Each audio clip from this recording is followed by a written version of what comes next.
Starship-Start mit Wiedereintritt und Landung beider Stufen verändert die Raumfahrt. Elon Musk will Fangversuch des Boosters an Land auf nächstem Flug. Axiom testet Mondanzüge in Starship HLS Mockup. China landet erneut auf Mondrückseite und gelingt Probenentnahme und Start in den Mondorbit.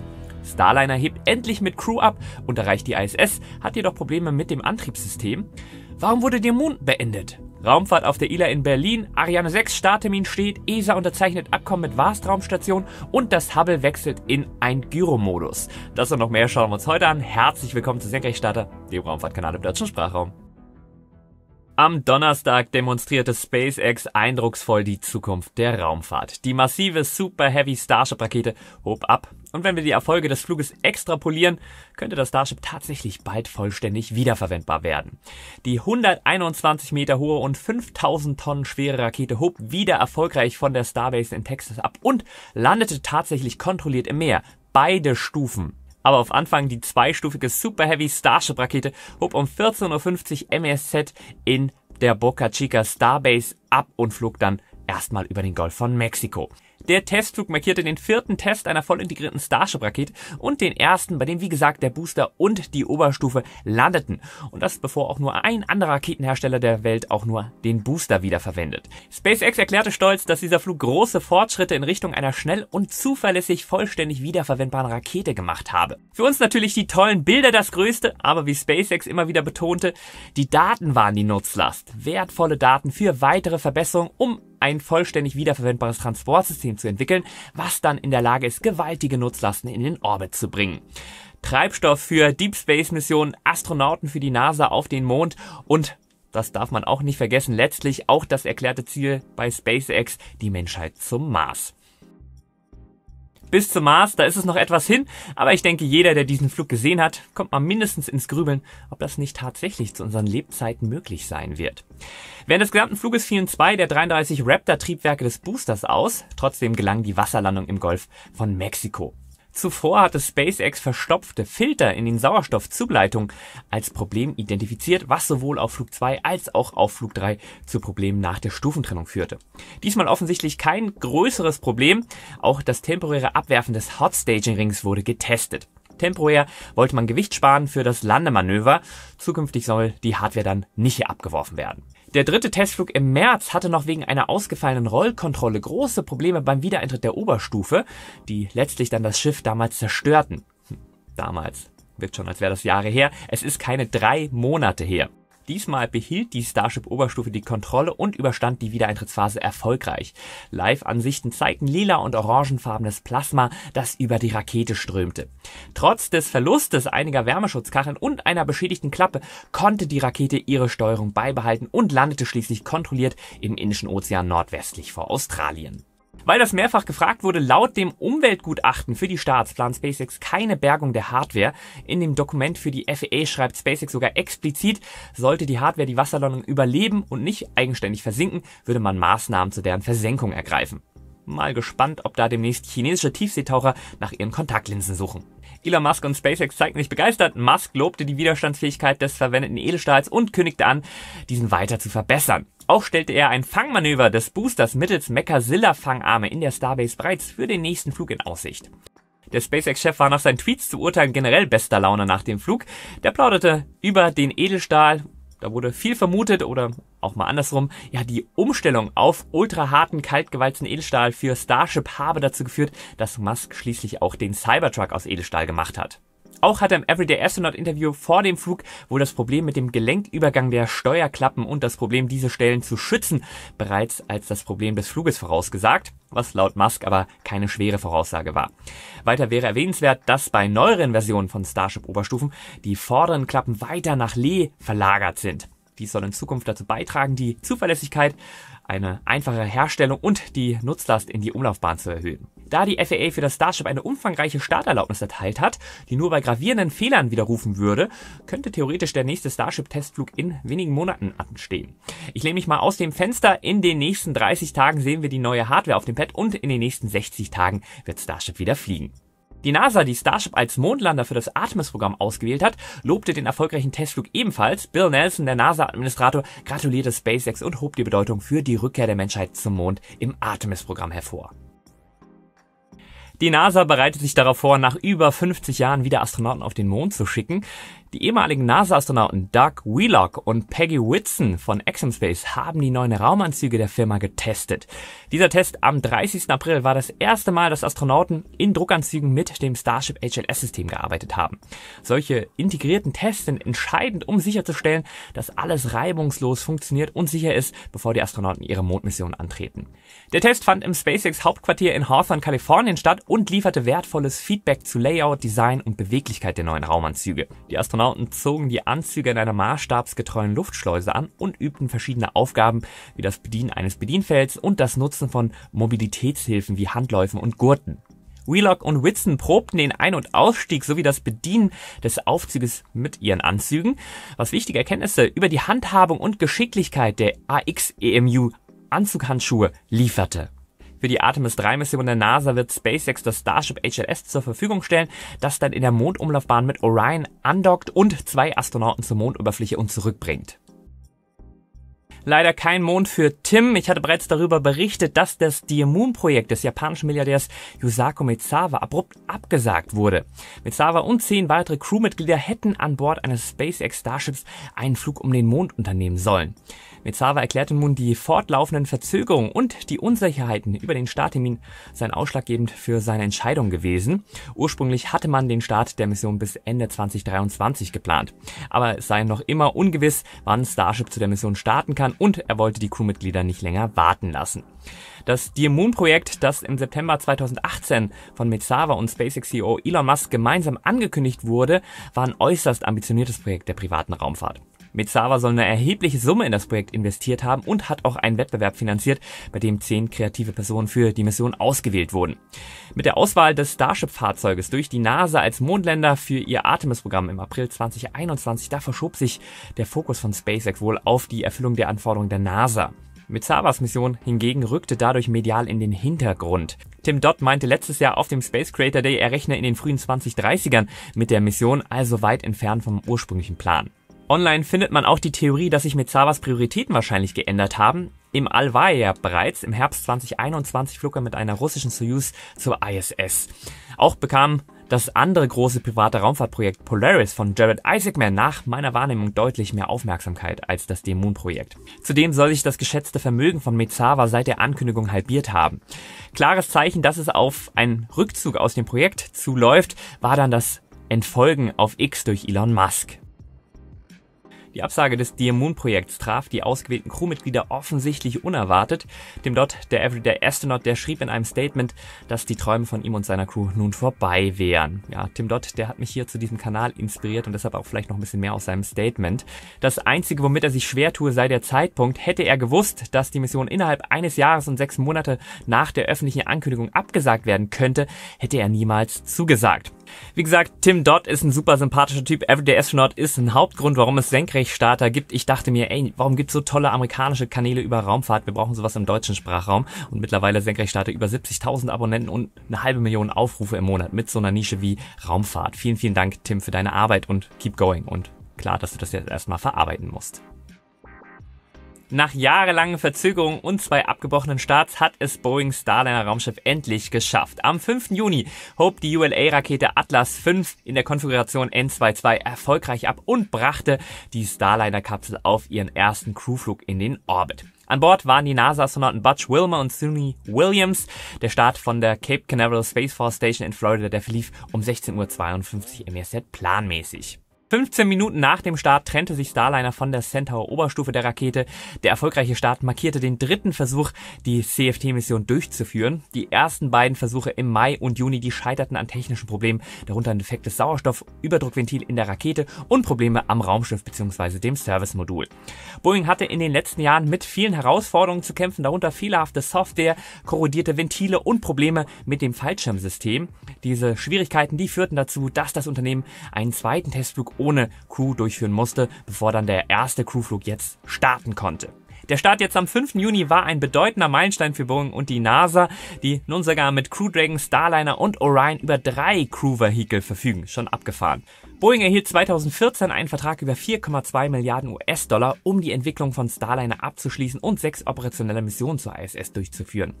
SpaceX, das zur gleichen Zeit einen Vertrag über 2,6 Milliarden US-Dollar erhielt, startete seine erste Crewmission dann bereits 2020 und hat seitdem 8 reguläre ISS-Crewflüge und mehrere private Flüge durchgeführt. Aber zurück zum Starliner, damit ist Boeing neben SpaceX erst das zweite Unternehmen, das ein Crew-Orbitalraumschiff entwickelt und geflogen hat.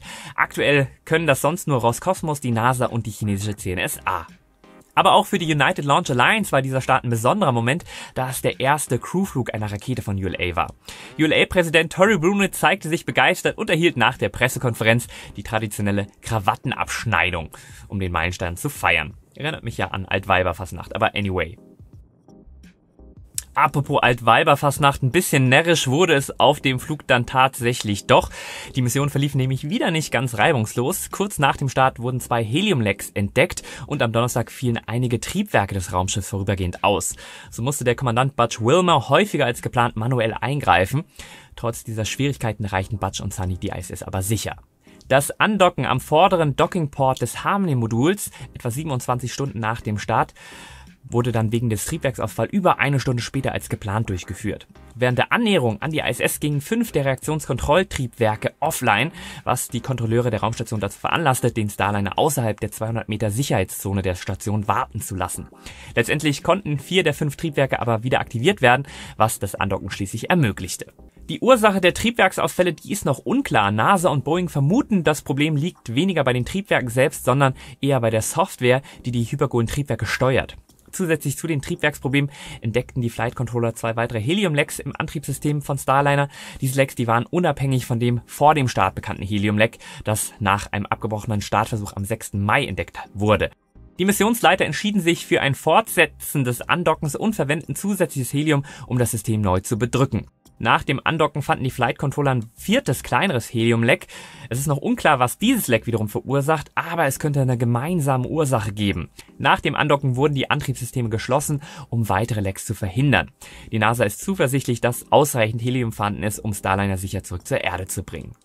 Ja, die Helium-Lecks, die stellen ein besonderes Problem dar, da sie auf mögliche systemische Fehler im Drucksystem des Raumschiffs hinweisen könnten. Boeing-Ingenieure untersuchen derzeit diese Probleme, um sie vor der nächsten Mission dann zu beheben. Das wäre ja dann eine reguläre Mission. Auch die Probleme mit den Triebwerken, die finde ich besorgniserregend. Während des Fluges fielen 5 der 28 Reaktionskontrolltriebwerke zeitweise aus und eines tatsächlich dauerhaft. Dies ist bereits die 2. Mission in Folge, bei der die Steuertriebwerke des Starliners Schwierigkeiten hatten. Die Ursache dieser Probleme muss natürlich gefunden und behoben werden, bevor man Starliner für reguläre Crewmissionen zur ISS freigibt. Die NASA plant jetzt, die gesammelten Daten zu analysieren, bevor Starliner mit Butch und Sunny zur Erde zurückkehren kann.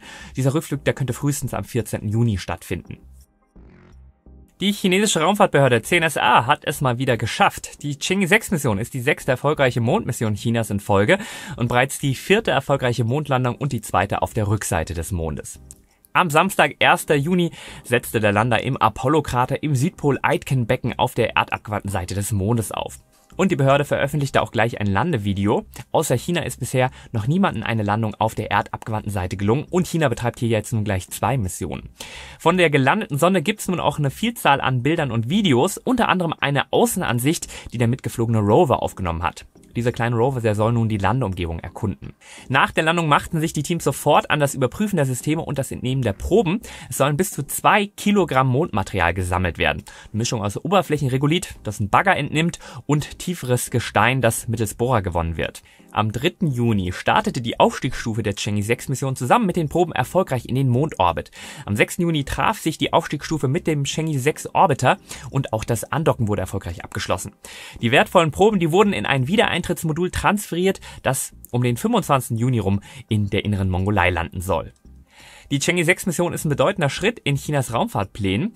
Die Rückführung von Proben von der Rückseite des Mondes, die ist technisch sehr anspruchsvoll und könnte wertvolle Erfahrungen für zukünftige Crewmissionen liefern. China plant bereits weitere Missionen. Chang'e 7 und Chang'e 8 sollen den Südpol des Mondes erkunden und Technologien für den Bau einer Mondbasis testen. Die Missionen sollen 2026 bzw. 2028 starten. Chang'e 8 soll die Nutzung von vor Ort vorhandenen Ressourcen testen. Langfristig strebt China die Errichtung der International Lunar Research Station an, ein Projekt, das man für die 30er Jahre plant und an dem sich mehrere Länder und Organisationen beteiligen. Die International Lunar Research Station ist Chinas Antwort auf das Artemis-Programm der NASA und baut ebenfalls eine Koalition von Partnern auf, ähnlich den von den USA geführten Artemis Accords. Das Projekt, das sieht den Bau einer zunächst robotischen Mondbasis in den 30ern vor. Diese Basis, die soll dann auch von Crew-Missionen besucht werden und letztendlich langfristige menschliche Aufenthalte ermöglichen. Ein im April von der chinesischen Society of Astronautics veröffentlichtes Papier zur International Lunar Research Station, das beschreibt gestufte Pläne zur Etablierung einer dauerhaften Präsenz auf dem Mond. Die letzte Phase konzentriert sich auf das großflächige Nutzen von Ressourcen einschließlich des Baus von Mondfabriken und Labors.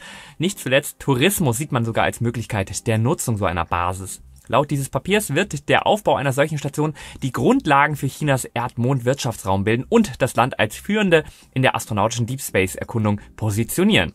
Unambitioniert klingt anders, würde ich sagen. Ich habe auf der ILA mit dem ehemaligen SpaceXler Hans Königsmann viel über die Zukunft der Raumfahrt gesprochen.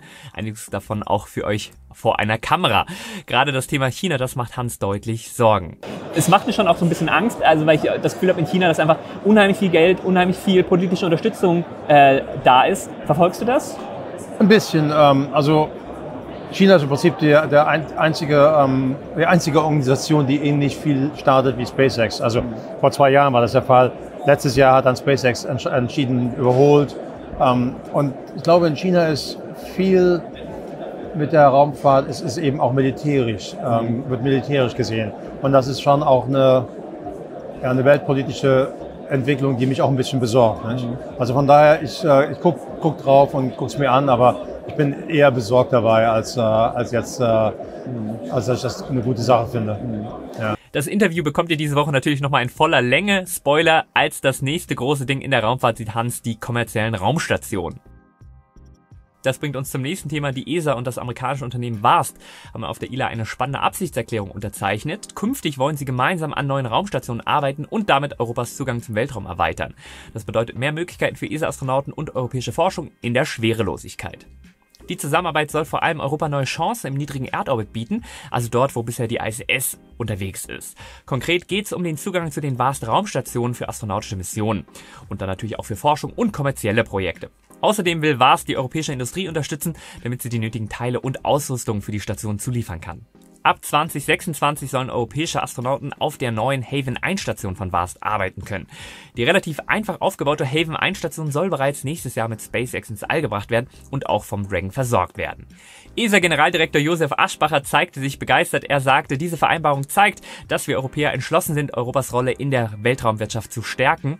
Max Haut, der CEO von VAST, ergänzte, wir freuen uns, der ESA und ihren Mitgliedstaaten neuen Zugang zum Weltraum zu bieten.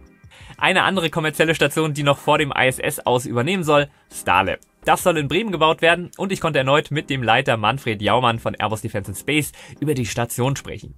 Wie wird das Ding an Starship festgemacht?